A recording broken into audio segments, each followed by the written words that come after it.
Thanks to Rakshit bro, the man behind all these kind of works.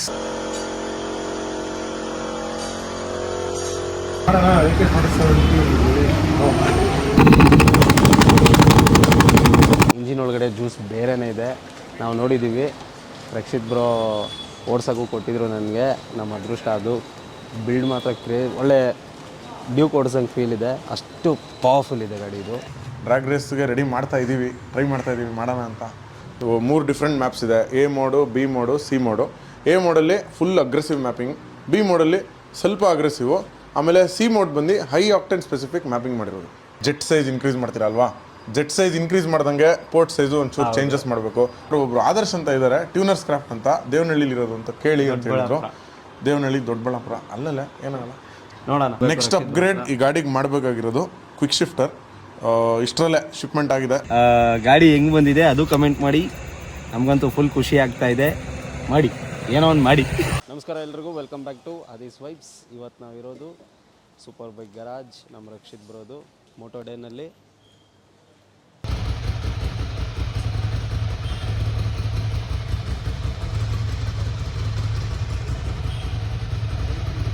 Hi bro. ಏನಕ್ಕೆ ನಂದು ಹಯಾಬೂಸದು ಬೇಜಾನ್ parts ship ಮಾಡಿಸ್ಕೊಂಡಿದ್ದೆ. Before war ನಾನು book ಮಾಡಿದ್ದು, ವಾರಿಂದ items stuck ಆಗೋಗಿತ್ತು. So ಎಲ್ಲ ಒಂದೇ ಸರಿ ಲೋಡಿಂಗ್ಸ್ ಮಾಡ್ಸೋಣ ಅಂತ ಕಾಯ್ಕೊಂಡಿದ್ದೆ. ಎಲ್ಲ ಬಂದಿತ್ತು, ಇವ್ರಿಗೂ ಕೊಟ್ಟು ಸ್ವಲ್ಪ ಜಾಸ್ತಿ ದಿನ ಆಯಿತು.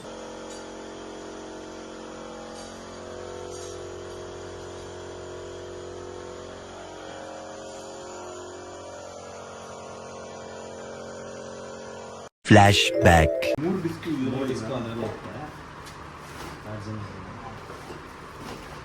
ರೇರ್ ಹಾಕೋ ಓಯ್ ಎಲ್ಲ ಮಿಸ್ ಆಗುತ್ತೆ.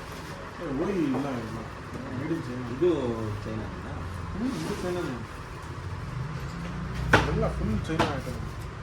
ಬಟ್ ಕೆಲಸ ಒರಿಜಿನಲ್ಗಿಂತ ಚೆನ್ನಾಗುತ್ತೆ. ನಿಮಗೆ ಗೊತ್ತಿಲ್ಲ ಅವ್ರ ಕ್ವಾಲಿಟಿ ಏನಿದೆ, ನಿಮಗೂ ಗೊತ್ತಿಲ್ಲ.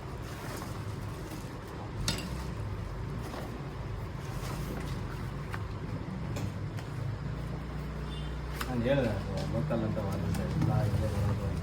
ಆಯ್ತು, ಹಿಂಗೆ ಬರೋದು. ಹೌದಾ? ಪ್ಯಾಕಿಂಗ್ ಇರಲಿಲ್ಲ ಅದು ರಶ್ ಇದೆ.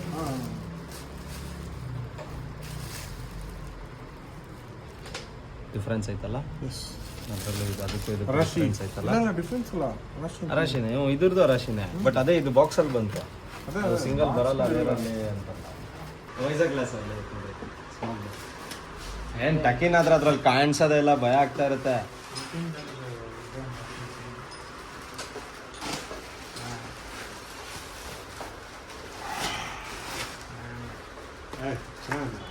ಚೆನ್ನಾಗಿದೆ.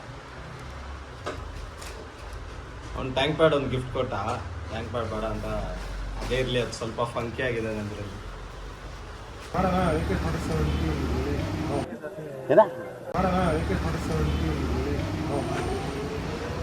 ಅದು ಜಸ್ಟ್ ನ್ಯೂಟ್ರಲಲ್ಲಿ ಬರೋದು. ನ್ಯೂಟ್ರಲ್ಲು ಫುಲ್ ಪ್ರಾಬ್ಲಮ್ ಲಾಕ್ ಆಗಿಬಿಟ್ಟು ಹೀಗೆ bangle. End of flash back. ಎಲ್ಲ ಲೋಡಿಂಗ್ಸು ಲೋಡ್ ಆಗಿದೆ, ಸೂಪರ್ ಆಗಿದೆ ಗಾಡಿ. ಲಾಸ್ಟಲ್ಲಿ ತೋರಿಸ್ತೀನಿ ಏನೇನು ಬಂದಿದೆ, ಏನೇನು ಮಾಡಿಸಿದ್ದೀನಿ, ಎಷ್ಟೆಷ್ಟು ಖರ್ಚಾಯಿತು ಅಂತ. ಇದು ನನ್ನ ಫೇವ್ರೇಟು, ಇವ್ರದ್ದೇ personal bike, S1000RR. Crazy loadings ಇದೆ, ಕಾರ್ಬನ್ ಲೋಡಿಂಗ್ಸ್ ಕಾಣಿಸ್ತಾ ಇದೆ. ಇಂಜಿನ್ ಒಳಗಡೆ ಜ್ಯೂಸ್ ಬೇರೆನೇ ಇದೆ, ನಾವು ನೋಡಿದ್ದೀವಿ. ರಕ್ಷಿತ್ ಬ್ರೋ ಓಡ್ಸೋಕ್ಕೂ ಕೊಟ್ಟಿದ್ರು ನನಗೆ, ನಮ್ಮ ಅದೃಷ್ಟ ಅದು. ಬಿಲ್ಡ್ ಮಾತ್ರ ಒಳ್ಳೆ ಡ್ಯೂಕ್ ಓಡಿಸೋಂಗೆ ಫೀಲ್ ಇದೆ, ಅಷ್ಟು ಪವರ್ಫುಲ್ ಇದೆ ಗಾಡಿ ಇದು. ನಂದು ಅಲ್ಲೇ ಇದೆ, ಬಟ್ ರಿವೀಲ್ ಮಾಡಬೇಡ, ಆಮೇಲೆ ತೋರ್ಸೋಣ.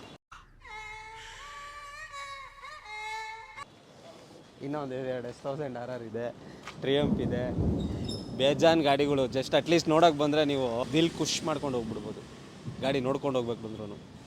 ಟೈಮೇ ಸರಿ ಇಲ್ಲಲ್ಲ, ಮಳೆ ಫುಲ್ಲು ಬಂದಿದ್ದು ಮಳೆಯಲ್ಲೇ. ರಕ್ಷಿತ್ ಬ್ರೋ ಕೊಡೋದೇ ಹೆಚ್ಚು, ಜಾಸ್ತಿ ದಿನ ಕಾದ್ಬಿಟ್ಟಿದ್ದೆ, ಅದಕ್ಕೆ ಹಂಗೆ ಬಂದ್ಬಿಟ್ಟೆ. ಇವಾಗೆಲ್ಲ ಹೋಗ್ತಾ ಪಕ್ಕ ಬುರ್ಜೆ ರೋಡಲ್ಲಿರೋದೆಲ್ಲ ಮೈ ಮೇಲೆ ಇರ್ತೈತೆ, ನೋಡ್ಕೊ. ನೋವಿದೆ, ಆಕ್ರೋಶ ಇದೆ. ಸೀಟ್ ತೆಗೆದ್ಬಿಟ್ಟು ಕೌಲ್ ಹಾಕ್ಬಿಡೋಣ, ಸಖತ್ತಾಗಿರುತ್ತೆ. ಸಿಂಗಲ್ ಸಿಂಗಲ್ ನಾವು ನಗ್ಬೇಡ, ನಿಮಗೆ ಹೇಳ್ಬೇಕು Yeah, boy.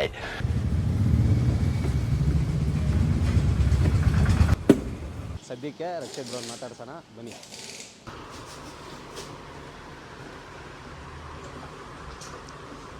तो चलिए शुरू करते हैं. ಬ್ರೋ, ಇವಾಗ ನೀವೇ ಹೇಳಿ ಏನೇನು ಮಾಡಿದ್ರಿ ಔಟ್ ಆಲ್ ಥಿಂಗ್ಸ್. ಫಿಸಿಕಲ್ ಅಪ್ಗ್ರೇಡ್ಸಲ್ಲಿ ನಾವು ನೋಡ್ಕೊಂಡು ಹೋದರೆ ತುಂಬ ಜಾಸ್ತಿನೇ ಮಾಡಿಬಿಟ್ಟಿದ್ದೀವಿ. ಇದರಲ್ಲಿ ನಿಮಗೆ ಫ್ರಂಟ್ ಡಿಸ್ಕ್ ರೋಟರ್ಸ್ ಚೇಂಜ್ ಮಾಡಿದ್ದೀವಿ. ಫ್ರಂಟ್ ಡಿಸ್ಕ್ ರೋಟರ್ಸ್ ಬಂದು ಬೇರೆ ದೇಶದಿಂದ ತರಿಸ್ಬಿಟ್ಟು ಆದರ್ಶ್ ಅವರೇ ತರಿಸಿರೋದು. ನಾನು ಅವ್ರಿಗೆ ಬರೀ ಸೋರ್ಸಸ್ಸು ಲಿಂಕ್ಸ್ನ ಕೊಟ್ಟೆ, ತರಿಸ್ಬಿಟ್ಟು ಅದನ್ನ ಫಿಟ್ಮೆಂಟ್ ಮಾಡಿದ್ದೀವಿ. ಆಮೇಲೆ ಜಾಸ್ತಿ ಫ್ರೀಯಾಗಿ ರನ್ ಆಗೋಂಥ ವೀಲ್ ಬೇರಿಂಗ್ಸ್ ಹಾಕಿದ್ದೀವಿ. These are metal itself, but ceramic bearings ಸಿಗುತ್ತೆ. ಬಟ್ ಸೆರಾಮಿಕ್ ಬೇರಿಂಗ್ಸ್ ಯೂಶಲ್ ಆಗಿ ಜಾಸ್ತಿ ಬೇಗ ವೇರ್ಔಟ್ ಆಗುತ್ತೆ. ಸೊ ಮೆಟಲ್ ವೀಲ್ ಬೇರಿಂಗ್ಸೇ ತರಿಸಿರೋದು. ಅದರಿಂದ ಸ್ವಲ್ಪ ಫ್ರೀ ರೊಟೇಷನ್ ಆಗುತ್ತೆ ಗಾಡಿ ಫ್ರಂಟು. ಸೊ ಪರ್ಫಾರ್ಮೆನ್ಸ್ಗೆ ಎಲ್ಲೂ ನಮಗೆ ಅಡ್ಡಿ ಆಗೋಲ್ಲ. ಅಡ್ಡಿ ಆದಾಗ ನಮಗೆ ಗಾಡಿ ಸ್ಲೋ ಆಗುತ್ತೆ. ಸೊ ಮೋಸ್ಟ್ ಪ್ರಾಬಬ್ಲಿ ಡ್ರ್ಯಾಗ್ ರೇಸ್ಗೆ ಸ್ಟಾರ್ಟ್ ಮಾಡ್ಬೋದು. ಡ್ರ್ಯಾಗ್ ರೇಸ್ಗೆ ರೆಡಿ ಟ್ರೈ ಮಾಡ್ತಾ ಇದ್ದೀವಿ ಮಾಡೋಣ ಅಂತ. ಸೊ ಆಗಲಿ, ನೋಡೋಣ, ಆಗುತ್ತೆ. ಇಷ್ಟು ದಿನ ಇಷ್ಟರಲ್ಲೇ ಆಗುತ್ತೆ. ಸೇಮ್ ಅದೇ ಥರನೇ ನಿಮ್ಮ ಹಿಂದ್ಗಡೆ ಒಂದು ಡಿಸ್ಕ್ ಪ್ಲೇಟ್ ಇದೆಯಲ್ಲ, ಇದು ಏಸ್ಥೆಟಿಕಲಿ ಚೆನ್ನಾಗಿ ಕಾಣುವಂಥದ್ದು. ಪ್ಲಸ್ಸು ನಿಮ್ಮ ಬ್ರೇಕಿಂಗು 10% ಇಂಪ್ರೂವ್ಮೆಂಟು ಸ್ಟಾಕ್ ಗಾಡಿಯಿಂದ. 10%ಗಿಂತ ಜಾಸ್ತಿ ಇಂಪ್ರೂವ್ಮೆಂಟ್ ಬರೋದಿಲ್ಲ. ಯಾಕೆಂದರೆ ಸರ್ಫೇಸ್ ಏರಿಯಾ ಒಂದೇ ಬರುತ್ತೆ. ಸ್ಟಾಕಲ್ಲೂ ಒಂದೇ ಸರ್ಫೇಸ್ ಏರಿಯಾ ಇರುತ್ತೆ. ಈ ಒಂದು ಆಫ್ಟರ್ ಮಾರ್ಕೆಟ್ ಪಾರ್ಟಲ್ಲೂ ಸೇಮ್ ಸರ್ಫೇಸ್ ಏರಿಯಾ ಇರುತ್ತೆ. ಜೊತೆಗೆ after market high performance brake pads ಹಾಕಿದ್ದೀವಿ. ಬ್ರೇಕ್ ಪ್ಯಾಡ್ಸ್ ಜೊತೆ ಫುಲ್ ಸಿಸ್ಟಮ್ ಎಕ್ಸಾಸ್ಟ್ ಇದೆ. ಫುಲ್ ಸಿಸ್ಟಮ್ ಎಕ್ಸಾಸ್ಟ್ ಜೊತೆ ಒಂದು ಕಂಪ್ಲೀಟ್ AFR ಕರೆಕ್ಷನ್ ಮಾಡಿದ್ದೀವಿ. 3 ಡಿಫ್ರೆಂಟ್ ಮ್ಯಾಪ್ಸ್ ಇದೆ: A mode, B mode, C mode. A ಮೋಡಲ್ಲಿ ಫುಲ್ ಅಗ್ರೆಸಿವ್ ಮ್ಯಾಪಿಂಗ್, ಬಿ ಮೋಡಲ್ಲಿ ಸ್ವಲ್ಪ ಅಗ್ರೆಸಿವು, ಆಮೇಲೆ ಸಿ ಮೋಡ್ ಬಂದು ಹೈ ಆಕ್ಟೇನ್ ಸ್ಪೆಸಿಫಿಕ್ ಮ್ಯಾಪಿಂಗ್ ಮಾಡಿರೋದು. ಸೊ ಈ 3 ಮ್ಯಾಪಿಂಗ್ ಮಾಡಿರೋದ್ರಿಂದ ಗಾಡಿ ಅವ್ರ ತಕ್ಕನಾಗಿ ಅವ್ರು ಹೆಂಗೆ ಯೂಸ್ ಮಾಡ್ತಾರೆ, ಅವ್ರಿಗೆ ಸ್ಟ್ರೀಟ್ ಯೂಸ್ ಬೇಕಾ ಇಲ್ಲ ಅವರು ಡ್ರ್ಯಾಗ್ ಯೂಸ್ ಮಾಡ್ತಾರಾ, ಅವ್ರಿಗೆ ಹೆಂಗೆ ಬೇಕೋ ಆ ಥರ ಮೋಡ್ ಸೆಲೆಕ್ಟ್ ಮಾಡಿಬಿಟ್ಟು ಗಾಡಿ ಯೂಸ್ ಮಾಡ್ಬೋದು. ಇನ್ನೂ ಒಂದು ಸ್ಪೆಷಲ್ ಫೀಚರ್ ಇದೆ, ಅದನ್ನು ವೀಡಿಯೋನಲ್ಲೇ ತೋರಿಸ್ತೀವಿ. 2 ಸ್ಟೆಪ್ ಲಿಮಿಟರ್ ಅಂತ, ಸ್ವಲ್ಪ ಜಾಸ್ತಿನೇ ಜೋರಿದೆ ಸೌಂಡು. 2 ಸ್ಟೆಪ್ ಲಿಮಿಟರ್ ಟೆಸ್ಟ್ ಮಾಡೋಕ್ಕೆ ಬಂದಿದ್ದೀವಿ. Don't use in public roads. This is only for event purpose. ನೋಡಿ, ಮಜಾ ಮಾಡಿ.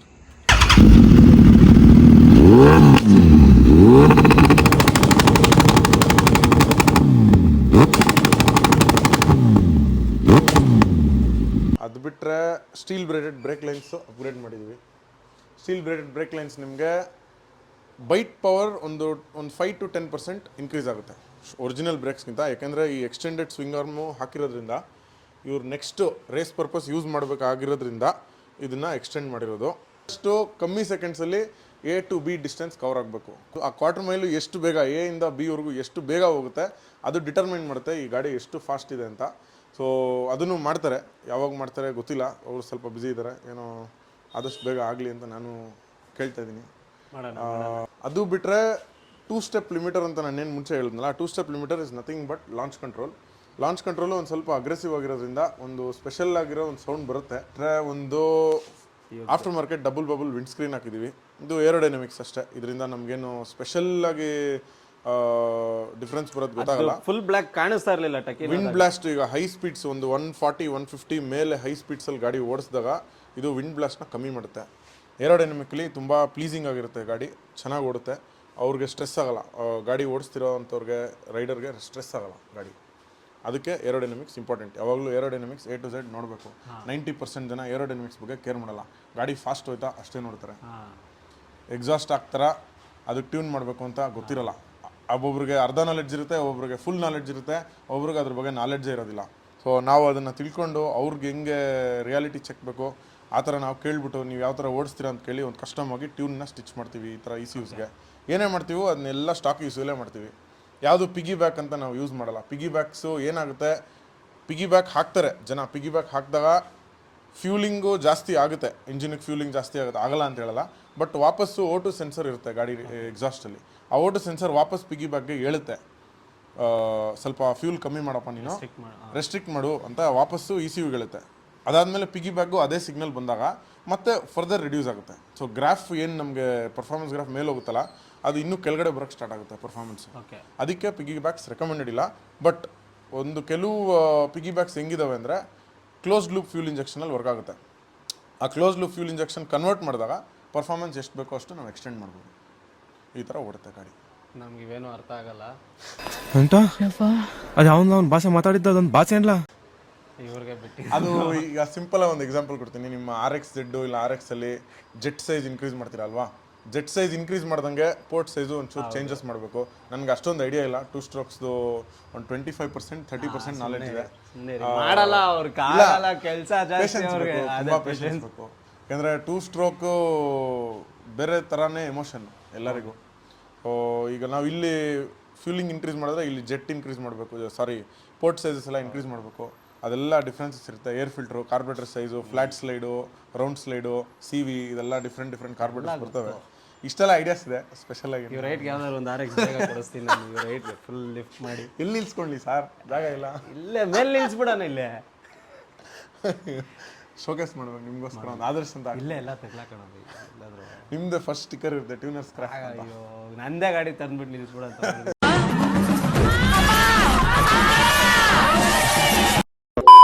ಏನೇ ಡೌಟ್ಸ್ ಇದ್ರು ಕೇಳಿ ಕ್ಲಿಯರ್ ಮಾಡ್ತೀವಿ. ಏನೇ ಒಂದು ಕ್ವಶನ್ಸ್ ಇದ್ರು ಕೇಳಿ ಕ್ಲಿಯರ್ ಮಾಡ್ತೀವಿ. ಅರ್ಧ ನಾಲೆಡ್ಜಲ್ಲಿ ಏನು ಡಿಸಿಷನ್ಸ್ ತೊಗೋಬೇಡಿ. ಎಲ್ಲ ರೈಡರ್ಸ್ಗೂ ನಾನು ಹೇಳೋದಿಷ್ಟೇ, ಫುಲ್ ನಾಲೆಡ್ಜು ಅದ್ರ ಬಗ್ಗೆ ತಿಳ್ಕೊಂಡು ಏನಕ್ಕೆ ಗಾಡಿ ಹಂಗೆ ಓಡುತ್ತೆ, ಏನಕ್ಕೆ ಗಾಡಿ ಫಾಸ್ಟ್ ಹೋಗುತ್ತೆ, ಕೆಲವು ಸರಿ ಏನಕ್ಕೆ ಸ್ಲೋ ಆಗುತ್ತೆ, ಏನಕ್ಕೆ ಪೆಟ್ರೋಲು ನಾವು ಡಿಫ್ರೆಂಟ್ ಯೂಸ್ ಮಾಡಬೇಕು, ಯಾವಾಗಲೂ ಹೈ ಆಕ್ಟೇನೇ ಯೂಸ್ ಮಾಡಬಾರ್ದು, ಯಾವಾಗಲೂ ಲೋ ಆಕ್ಟೇನೇ ಯೂಸ್ ಮಾಡಬಾರ್ದು. ಸೊ ನಮ್ಮ ವೆದರ್ ತಕ್ಕನಾಗಿ ನಾವು ಎಲ್ಲ ಚೇಂಜಸ್ ಮಾಡಬೇಕು. ಫಸ್ಟ್ ಟೈಮ್ ಬಂದಾಗೆ ನೀವು ಹೇಳಿದ್ರಿ ಈ ವೆದರ್ಗೆ ಯಾವ ಗ್ರೇಡ್ ಆಯಿಲ್ ಯೂಸ್ ಮಾಡಬೇಕು. ಈಗ ನಾವು ಟ್ಯೂನಿಂಗ್ ಮಾಡಿರೋ ಒಂದು ರೀತಿನೂ ಹಂಗೇನೆ. ನಮ್ಮ ಇಂಟೆಕ್ ಏರ್ ಟೆಂಪ್ರೇಚರ್ ಎಷ್ಟಿದೆ, ಇಲ್ಲಿ ನಮ್ಮ ರೇಂಜ್ ಇರೋದು ಬಿಟ್ವೀನ್ 25°C to 35°C. 25 ಕೆಳಗಡೆ ಹೋಗೋದಿಲ್ಲ. 25 ಕೆಳಗಡೆ ಹೋದ್ರೂ ತುಂಬ ಕೋಲ್ಡ್ ವೆದರ್ ಇರುತ್ತೆ.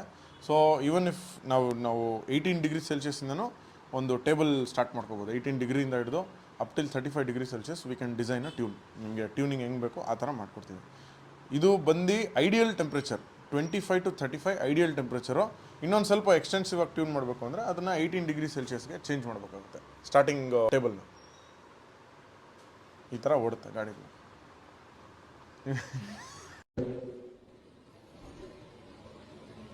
ಮಾತೇ ಇಲ್ಲ. ಓಕೆ ಗೈಸ್, ಭಾಳ ವರ್ಷದ ಆಸೆ ಏನೋ ಒಂದು ಯೂಟ್ಯೂಬ್ ವಿಡಿಯೋ ಮಾಡೋದಕ್ಕೆ ಇವ್ರ ಜೊತೆ. ನಾನು ಹೇಳ್ತಾ ಇರ್ತೀನಿ ಹಾಕಿ ವಿಡಿಯೋಸ್ ಅಂತ. ಇನ್ಮೇಲೆ Abdullah bro please capture every videos. Make him to speak in front of camera. ಅವ್ರ ಫುಲ್ ಡಿಮ್ಯಾಂಡ್ ಅಪ್ಪ ಅವರು.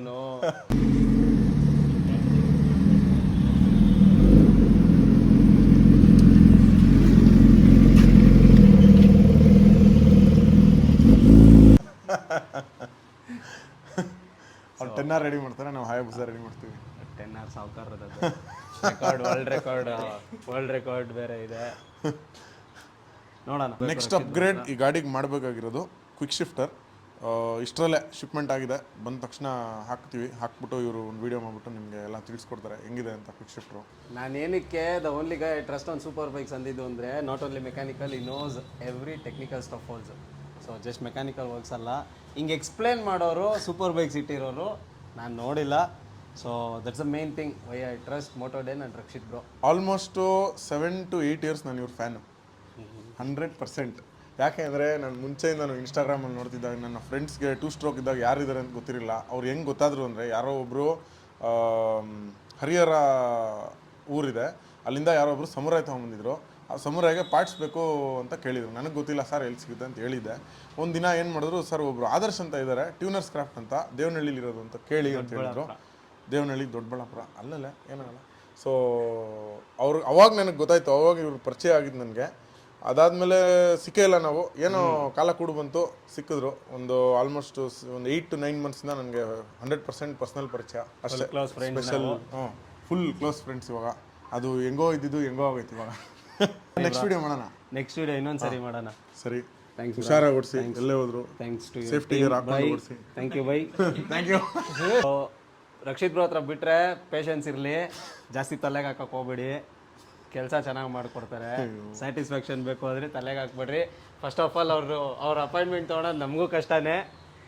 So you know why all these bikes ಎಲ್ಲರಿಗೂ ಒಂದೇ ಥರ ಇರಬೇಕು. ಬಟ್ ಏನು ಮಾಡೋಕ್ಕಾಗಲ್ಲ, ಕೆಲಸ ಜಾಸ್ತಿ ಇದ್ದಾಗ ಎಲ್ಲಾದ್ರ ಮೇಲೂ ಕೈ ಹಾಕಿರ್ತೀವಿ. ಎಲ್ಲೆಲ್ಲಿ ಕಮ್ಮಿ ಮಾಡಬೇಕು, ಎಲ್ಲೆಲ್ಲಿ ಜಾಸ್ತಿ ಮಾಡಬೇಕು ಗೊತ್ತಾಗಲ್ಲ. ಟೈಮ್ಗಳು ಹೋಗೋದೇ ಗೊತ್ತಾಗಲ್ಲ. ಇವಾಗ ನೋಡಿ ಟೈಮ್ ಆಲ್ಮೋಸ್ಟ್ 11 ಗಂಟೆ ಆಯಿತು ನೋಡಿ, ನೈಟು. ಮಧ್ಯಾಹ್ನ 3 ಗಂಟೆಗೆ 2 ಗಂಟೆಗೆ ಬಂದಿದ್ದು. ಮಳೆ ಬಂತು, ಮಳೆ ಬಂದಿದ್ದರಿಂದ ಕರೆಂಟ್ ಹೋಗಿತ್ತು ಎಲ್ಲ ಟೈಮ್.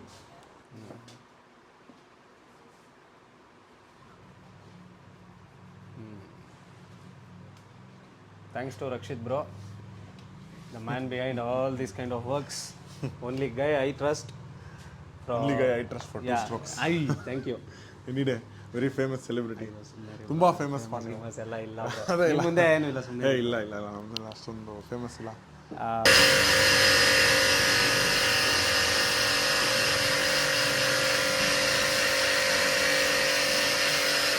ಮಾಸ್ಟರ್ ಸಿಲಿಂಡರ್ ಕ್ಯಾಪ್ಸ್ ಕೂಡ ತರಿಸಿದ್ದೆ. ಅದು ಸ್ವಲ್ಪ ಕ್ಲಚ್ ಆಯಿಲ್ ಡೌನ್ ಆಗಿತ್ತು, ನಾವೇ ಹಾಕ್ಬಿಟ್ವಿ. ನಮ್ಗೆ ಇಷ್ಟು ಖರ್ಚಾಗಿದೆ. ರೇಟ್ಸ್ಗೆ ಇನ್ನೊಂದು ವಿಡಿಯೋ ಮಾಡೋಣ. ಇವಾಗ ಸದ್ಯಕ್ಕೆ ಹಿಂಗಿದೆ ಗಾಡಿ, ಓಡಿಸಿ ನೋಡಬೇಕು. ವ್ಲಾಗ್ ಮಾಡೋ ಮೂಡಿಲ್ಲ, ಗೋಪುರನೂ ತಂದಿಲ್ಲ, ವ್ಲಾಗ್ ಮಾಡೋ ಮೂಡ್ ಇರಲಿಲ್ಲ ನನಗೆ. ಸೊ ವ್ಲಾಗ್ ಮಾಡ್ಬೇಕಾದ್ರೆ ಹೇಳ್ತೀನಿ ಯಾವುದಾದ್ರು ಏನೇನು ಎಷ್ಟೆಷ್ಟು ಬಿತ್ತು ಕಾಸ್ಟಿಂಗು, ಇನ್ನೊಂದು ವಿಡಿಯೋ ಮಾಡೋಣ. ಇದೇ ಕಮೆಂಟ್ ಮಾಡಿ, ಗಾಡಿ ಹೆಂಗೆ ಬಂದಿದೆ ಅದು ಕಮೆಂಟ್ ಮಾಡಿ. ನಮಗಂತೂ ಫುಲ್ ಖುಷಿ ಆಗ್ತಾಯಿದೆ. ಮಾಡಿ ಏನೋ ಒಂದು ಮಾಡಿ.